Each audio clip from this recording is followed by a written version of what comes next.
Samuel Battle was a smart, tough, courageous African American who demanded a place on the New York Police Department when the ranks were closed to blacks.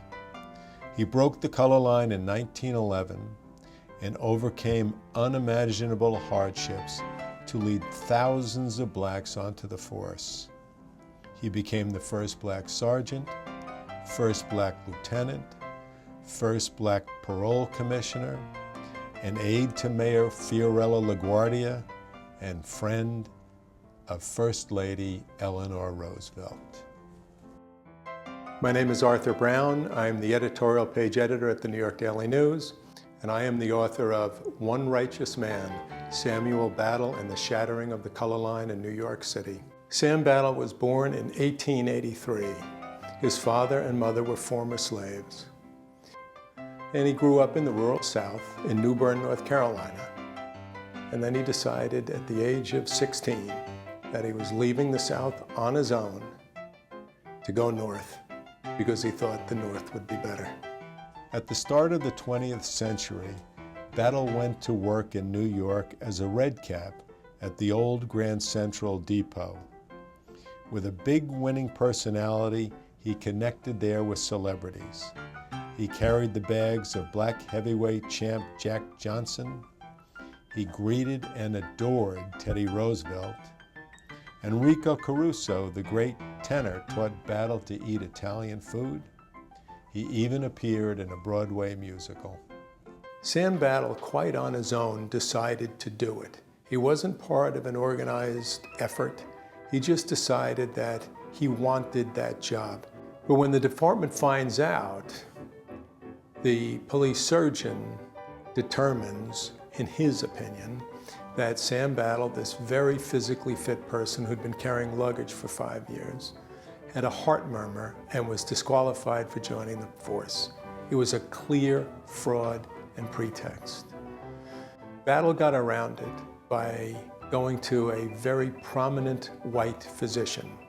The doctor wrote him a glowing report that was presented to the police department. It was presented to the mayor by the activist who had now gotten involved in his case. There was pressure. There was writing about him in the New York Age, the black-oriented newspaper of the day. And the mayor at the time said, okay. The day that Sam Battle showed up for work at a station house that was then on West 68th Street, a crowd formed outside. They came to see what they called the N cop. His fellow officers refused to talk with him, and they kept him in silence for 2 years. But what they wanted to do was drive him out of the police force and not give him any advice or help. They would not allow him into their dormitory at the police station. So they took his bed, they put it on the 3rd floor in what was then called the flag loft, where they stored the American flag, and they made him sleep up there. And he would sleep there in isolation. He'd look at the flag and he'd say, that's the American flag. Why are they doing this to me? On the street, tour buses would come to see him. People would pay money to come by and have the tour guide say, look, there's the colored cop. So he endured that for a whole number of years, never complaining about it, never attacking them publicly, and every day, in every way, proving that he was a better cop than they were. That's how he did it every step of the way, saving the life of a white cop in black-on-white rioting, heading one of the NYPD's first SWAT teams, helping LaGuardia calm black rioting in 1935 and 1943, mentoring Sugar Ray Robinson as a teenager, befriending Jackie Robinson when Robinson was still playing football at UCLA, and giving Jesse Owens a place to stay when Owens came home from the 1936 Olympics. When the race was run, Battle wanted his story told. He hired Langston Hughes, the poet genius of the Harlem Renaissance, to write his biography. But theirs was an ill-fated partnership. The work was never published, but it's the foundation for one righteous man. Perhaps the only person in the white world who understood Battle's accomplishments was Eleanor Roosevelt.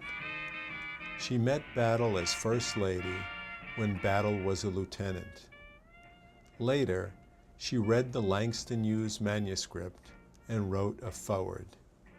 It read, "This is a record of a man's life, and as he tells it, you not only see one life, but you see the struggles and the victories and the defeats of a whole group of U.S. citizens.